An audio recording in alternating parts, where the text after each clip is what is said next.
Hello all, I'm currently in the middle of the Bay of Biscay, sailing solo to the Canaries, where I plan to leave the boat for a couple of months and hopefully cross the Atlantic in November this year.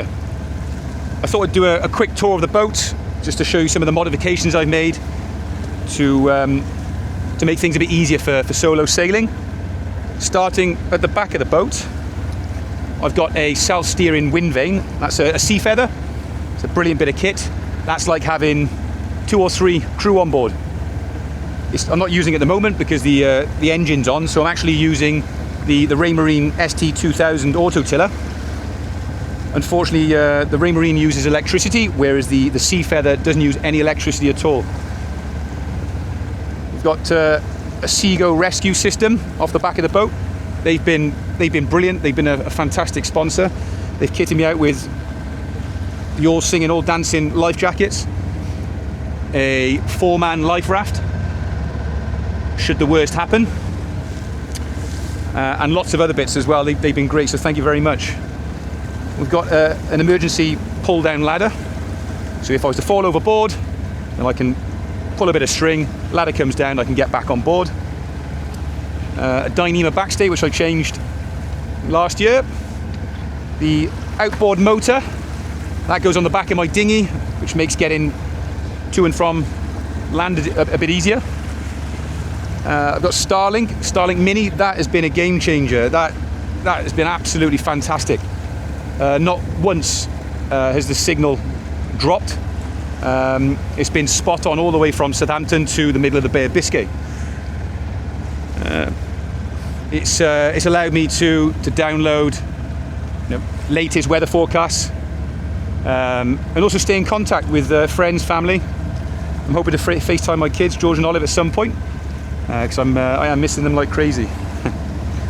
But we got a 100-watt solar panel on the port side and another 100-watt solar panel on the starboard side. We've got what's in the back locker? Old rope, hose pipe, and lots of spare diesel. So just at the back there, underneath, I've got a 70-litre fuel tank, and I've got 4 25-litre jerry cans of diesel, plus another 20 litres here. So I think in total I've got, I think it's 190 litres of diesel, which would probably be enough just about, maybe, if I wanted to motor, say, all the way from Southampton to La Coruna, North Spain, where we're currently going. But luckily I've been able to sail parts, so I've not used a great amount of diesel at the moment, although it looks like today's mostly going to be on the motor. We've got gas bottles, 2 camping gas bottles for my cooking. New lines, thanks very much English Braids, they've kitted me out. VMG also for kitting me out with the Garmin instruments and SK7. So we've got the 9-inch Garmin chart plotter, which has been a massive help for me solo sailing. At night time, for example, I can go to sleep and not have to worry about crashing into another boat, because I can set an alarm. So if a boat comes within a certain radius, it's set to 300 meters at the moment, an alarm will sound, wake me up, and I can change course. So yeah, I'm able to view other boats. So for example, if I click on here, AIS vessel, it tells me their call sign, MSI number, it's a fishing boat, so I can make contact if needed. So this is where we are at the moment, heading down to La Coruna, North Spain. We've also got the Garmin Wind. That's a wireless wind system, 2 GNX displays, and you can basically set whatever information you like on these. They're great. I've currently got it set up to show speed through the water, speed over ground, course over ground, and on this side I've got depth and sea temperature. These are fantastic. I went for the GNX because they use a lot less power, but yet they tell you everything you need to know. Let's go down below.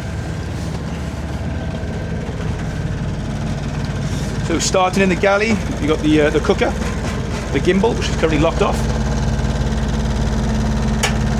So when we're under sail, if we're heeling over, the cooker leans with the boat.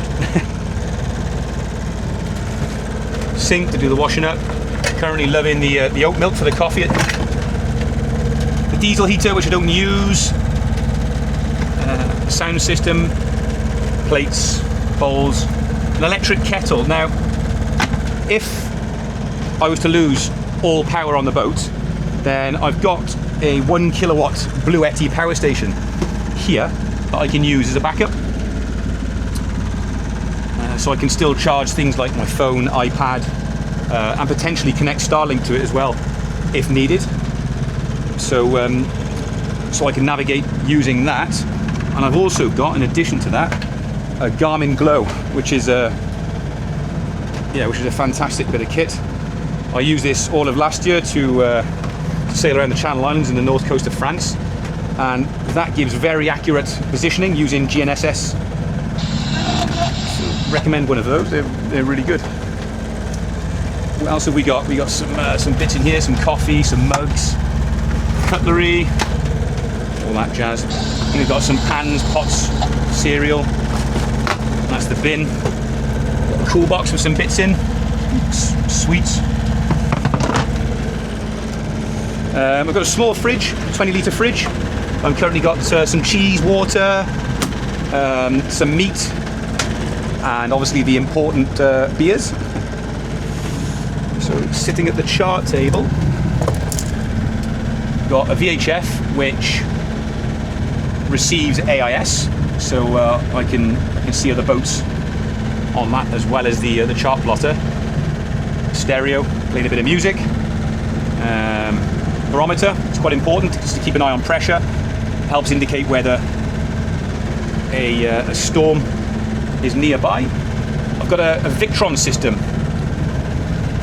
which has been really good. I'm able to monitor the battery consumption and charge through my phone. It's that's brilliant. I'm really impressed with that. In fact, the batteries are fully charged at the moment because the engine's on. But interestingly as well, I stuck with 2 lead acid batteries as opposed to upgrading to lithium. The 2 lead acid batteries that I've got seem to be working really well for me at the moment. The solar is sort of keeping them topped up during the day when I'm not motoring, that is. So at the moment, yeah, it's working well. I've got a spare solar panel here, only a 50-watt panel. I can link up to the Bluetti power station if needed. I put a hatch into the engine compartment. The engine compartment's in there, and the reason why I put that hatch in is because I replaced the prop shaft, stern gland and cutlass bearing, and it made getting to the stern gland so much easier. So I've got a Selden bowsprit here, which I haven't fitted, obviously. I have got an asymmetric sail, so I might see if I can get this bowsprit fitted, perhaps in the Canaries. The ideal, and it would certainly make single-handing a lot easier. Right, this is where I sleep most of the time, depending on what point of sail we're on. So from here, I can mirror my chart plotter that's in the cockpit onto my iPad. So again, I can be lying in bed, keeping an eye on exactly where we are, what boats are close. I can also change what's displayed in the corner. So at the moment I've got apparent wind speed being displayed, GPS or course over ground, GPS speed and apparent wind angle. But this has been a game changer as well for single-handed. As I said, I could be lying down in bed, the alarm will sound. If a boat comes within a 300-meter radius, up I get, change course or work out exactly what's going on.